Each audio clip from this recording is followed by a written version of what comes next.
magkakaroon na ng boses ang taong bayan at may impluwensya na rin ang gobyerno sa mga desisyon ng National Grid Corporation of the Philippines o NGCP. Ito'y matapos mabili ng Maharlika Investment Corporation ang 20% share nito. Higit isang taon matapos maitatag ang Maharlika Investment Fund na pinamamahalaan ng Maharlika Investment Corporation na isagawa ang pinakaunang pamumuhunan nito. Tinanggap na kasi ng Synergy Grid and Development Philippines o SGP ang alok ng administrasyon ni Pangulong Ferdinand R. Marcos Jr. Iyan ang pagbili ng 20% bahagi sa National Grid Corporation of the Philippines o NGCP.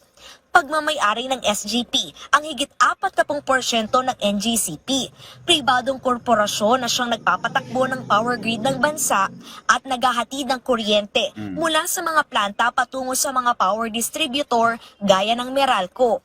Ang ibig sabihin niyan, sabi ni Pangulong Marcos, magkakaroon ng boses ang taong bayan at maiimpluwensyahan ng gobyerno ang mga desisyon ng NGCP para masiguro ang matatag na supply at makatarungang singil sa kuryente. Sa ilalim kasi ng pinirmahang kasunduan na sinaksihan ni Pangulong Marcos, binibigyan ng kapangyarihan ang Maharlika Investment Corporation na mamili ng share sa SGP. Magkakaroon din ng gobyerno ng 2 pwesto sa board ng parehong SGP at NGCP.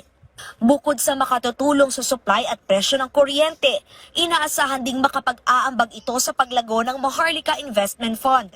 Ang Maharlika Investment Fund ay may inisyal na 125 billion pesos na kapital mula sa mga ahensya ng pamahalaan na layong gamitin sa pamumuhunan upang lalo pang mapalago ang ekonomiya ng bansa. Attorney Cynthia Alabanza.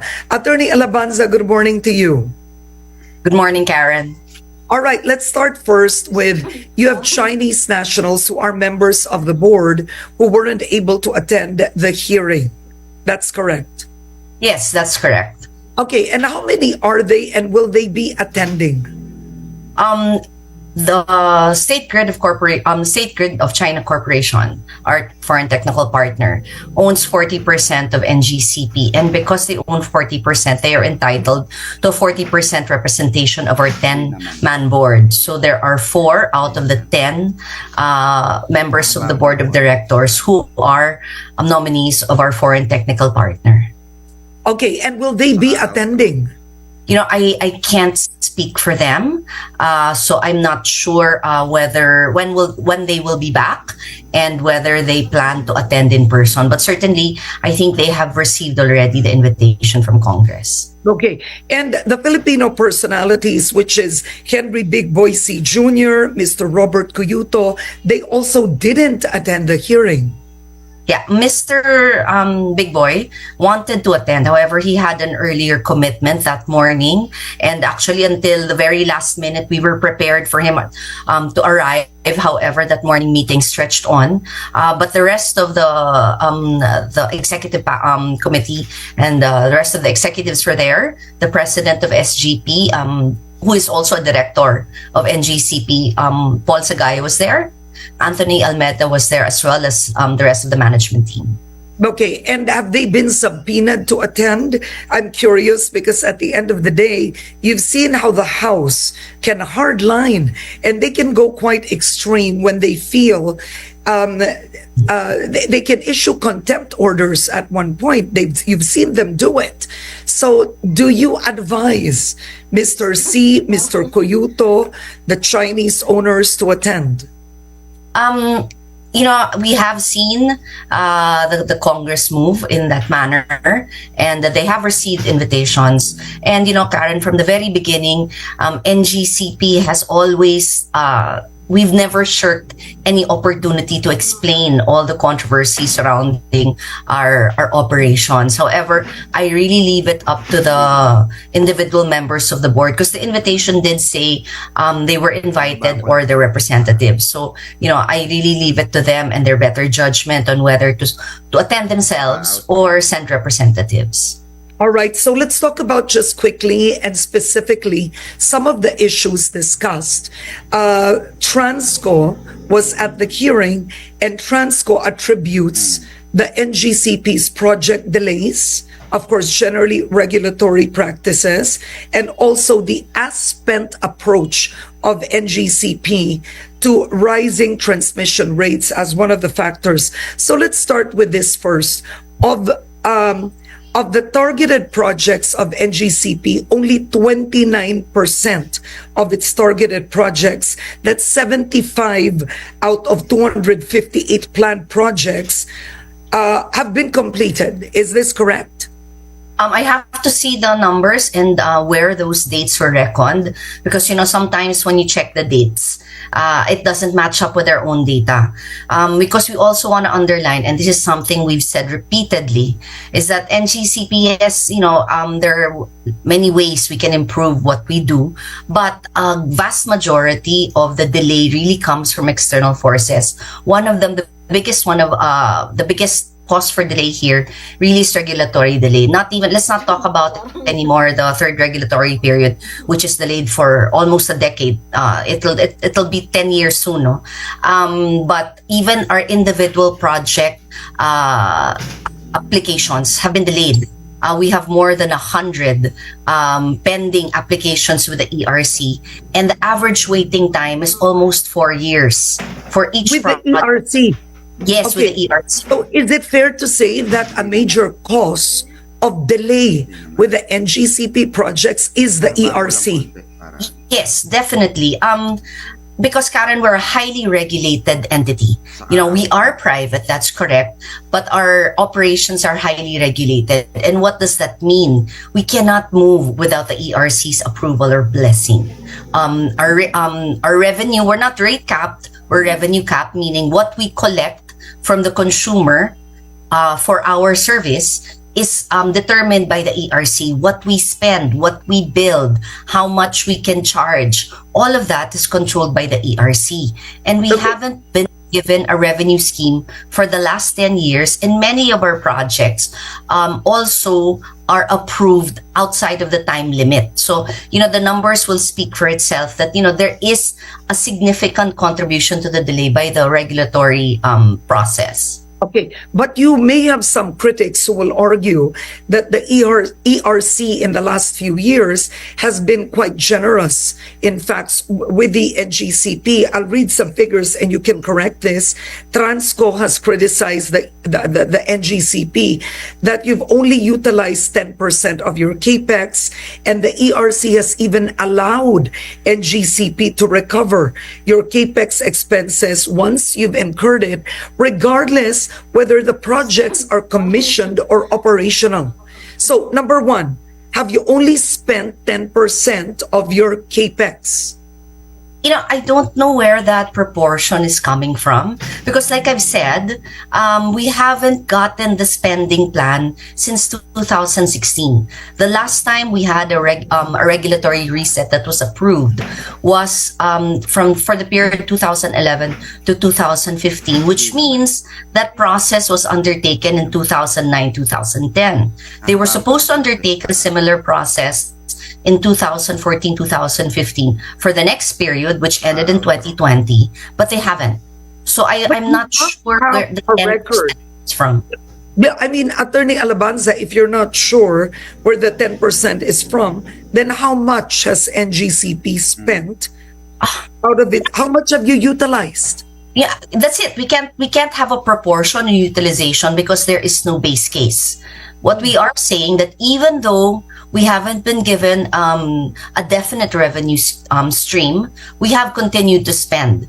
I think as of end of 2024, the total amount of investments we've put into the transmission system is almost 400 billion pesos. 400 billion pesos into improving the transmission grid. This with just an interim revenue scheme without really evaluating what the grid needs, how much we need to be spending.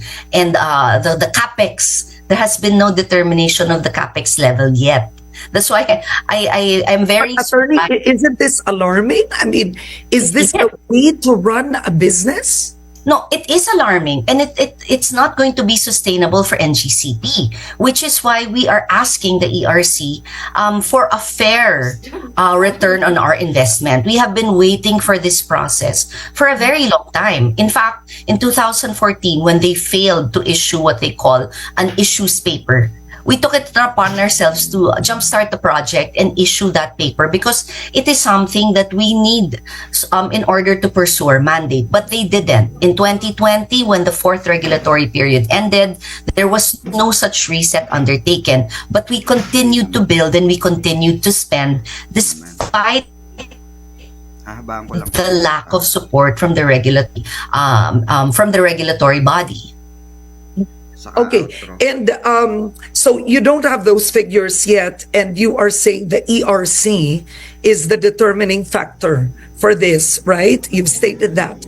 The Yes. ERC, Yes, because effect basically, spending, Karen, ERC. Go on. Basically, Karen, it's 10% of what?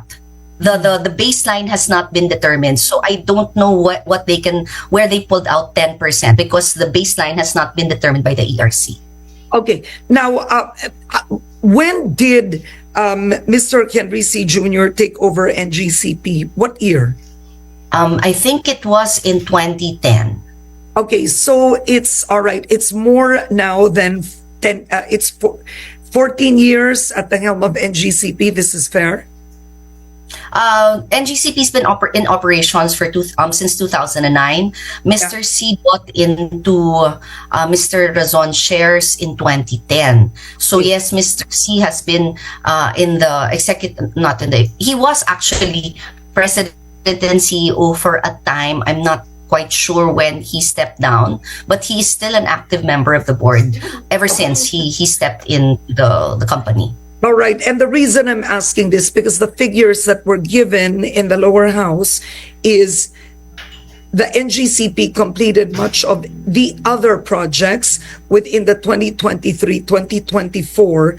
They call it beyond the fourth regulatory period. And your projects have maximum delays exceeding 9 years. So with your 58 ongoing projects, what was talked about in the hearing is 75% are also delayed with a maximum delay again of 9 years. So where is the delay coming from? Is it this leadership or even before? I really can't pinpoint because I really have to go and sit down and see these numbers because I remember when they flash it, it's very quick. There was one project that they claimed was in delay, the Northern Loop, and I was surprised because the Northern Loop was just recently approved by the ERC. And another one, the Batangas Mindoro, which I'm not sure if they claimed it as delayed, that was actually filed by the NGCP in 2011. But it remained enacted on for 10 years. And NGCP said, things have changed vastly in 10 years. We have to pull out this application and reapply it. So we reapplied for that same project in 2021, but it still took them 2 years to release the approval. We received the approval in February of 2023. Under the prevailing regulations, I think it's 270 days. So I am very saddened that this has devolved into finger pointing at this point. There are so many causes of delay, and NGCP has tried to do its best given what it has. But if we sit down and start counting delays, do you all sit down? That's the question. The Transco, NGCP, the power generators, the distributor, which is Meralco, do you all sit together? Do you all have targets together? Actually, that's one of the frustrating parts of this whole mess. We do sit down, we do report, but instead of being a collaborative effort, it sometimes turns into finger pointing, and then especially when we go into public spaces, then there's so much mudslinging, and at the end of the day, this is a collaborative effort. Yes, NGCP is the transmission service provider, but we cannot accomplish this in a vacuum. And if you have to continue fighting, swimming upstream at every turn because you are being questioned for non-issues, then nothing, no work can get done. And on a daily basis, we try to continue our work. Current 10 years that without a revenue stream, 10 years of interim revenues, that's never good for a business. But we continued to pursue our mandate. We continued to build. In fact, we have escalated the rate at which we build projects, not for the sole reason that the country needs it. You have a growing economy, you have a growing need for electricity. Therefore, you need more lines to carry that electricity to where it's needed. So, by any measure, if you have a growing need, then the support should also follow what your company needs. But we haven't seen that. Instead, where is the support lacking? Can you be specific? So number one, you said number one, the ERC. You have projects that have been sitting, applications for 4 years. That's specific, right? Number two, you said another thing. You've said the ERC for essentially determining, right? Essentially revenue stream, just how much is your capex. You've said that they have not released it, so that's quite specific. Where else isn't the NGCP getting support? I just want to add something about the ERC. They have, I think, approved 14 projects in 2023. But the amount of time remaining to us to pursue those projects sometimes is unreasonable. Like the last one, Lagindingan, that's a project in Mindanao. They left us 60 days to build that project. By any measure, that's not a fair number. You can't even build a house roughly most in 60 days. Now, can we do it? Yes, maybe, but it's very tight because we stuck our necks out knowing that the transmission system needed. So, it's a big risk to pursue these projects without ERC approval because we stand the risk of being penalized, by other agencies. But we did it anyway. And, it's really funny that every little delay is being penalized and being, put under the microscope. But when we stick out our necks to pursue these projects, despite the lack of regulatory support, we are not allowed to benefit from it. So, when that 60 days is up, what we did to pursue that, even though the regulatory body was delayed, we're not going to benefit from it. It's still going to be us delayed because they just gave us 60 days. So, that's a story that you can Is that the same so problem many projects. And attorney, is that the same problem you're facing with the new ERC head? Attorney Balanta? The new ERC is moving. I think Mona is a friend, and I think she is doing the best she can. But when you start nitpicking on things that matter that in the larger scheme of things can be managed in a different way, then it becomes counterproductive. That's what we're saying, let us do our job. Give us the support. What's the support that we've needed? Karen, we've spoken so many times over the years, and it's the same thing I'm saying. Right of way and permitting. Those are the primary causes of delay. And also, apart from the regulatory reset process and the regulatory approvals that we need. I have been to see, I think, 3 DILG secretaries in my entire career. And I help around with the projects as well. In Negros, I've seen 4 governors in the last 4 years. We try to pursue this, but we can't do it alone because we have to respond to the different regulations of all the LGUs. Yes, and I'm curious, isn't there already a law wherein when it comes to power and transmission, the state essentially supersedes?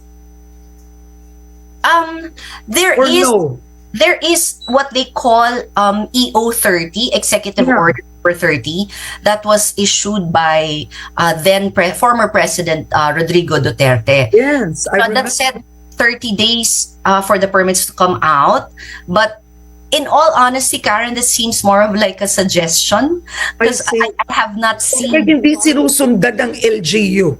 Hindi sumusunod. Maraming dahilan. For example, you go there, we don't say we're NGCP because, we do it incognito. We get their list of requirements. And then when they find out it's NGCP, then the requirements, ang tawag nila nanganganak, dumadami. So you've submitted it, you try to front load it, and then when you get there, there's so many requirements, this and that. Which is why, Yes. yeah. So my question is, I mean, I understand you, but so my question is, given the fact that the country needs to improve, right? The power situation and to lower the price of power, should President Marcos Jr. issue another EO, or do you need a law that when it comes to power, in Singapore, for example, to put up a power plant takes 3 days. I mean, in other countries, the national supersedes the preferences of the local. So yun ang tanong ko, what is needed? Do you believe, is it a law? Is it a new order from the president? Well, I don't think he should have to, because an EO, until overturned, has the force of law, even though it's just the president who issues it. It's the same as a law, and until and unless there is a new one that says, this old one doesn't apply anymore, it will still have the force of law. Yeah, go ahead. No, but what's the problem? It doesn't have the force of law, clearly. It's compliance, as with so many other laws. It's the implementation part where we get stuck, which is why I mentioned earlier, I've spoken to so many DILG secretaries. That's precisely it, because the DILG has some sort of sway over the local governments, and we do ask them for assistance when it comes to these LGUs who take a little longer than Yeah. Now, to move on to the national security issue, we don't have enough time, but I hope we can go through this very, very quickly. Transco has also criticized that they are barred from inspecting NGCP's operations. Is this true? No. In the middle of the hearing, I found it amusing almost, that they said that they couldn't enter. I had the PR department of the company, and I have the pictures. They came in unannounced, but we accommodated because it was the head of the Transco and the former Secretary Cusi of the Department of Energy. So of course you accommodate. And not only, and then I heard Mr. Matibag say, we went to the monitor room. I go, that's not the monitoring room, sir. We explained that this is the system operations floor. This is where everything happens. In that secure area, even the building, I can't enter that building without going through security protocols, but we accommodated them. I think what he mentioned was we filed a case against these certain persons. We found tinkering around the substation. Of course, if you don't know who they are and they're tinkering around the perimeter fence, you're going to arrest them because it is a highly secured area. Okay. And they didn't identify themselves. So of course you sue them. Okay, so one, you've made that clear.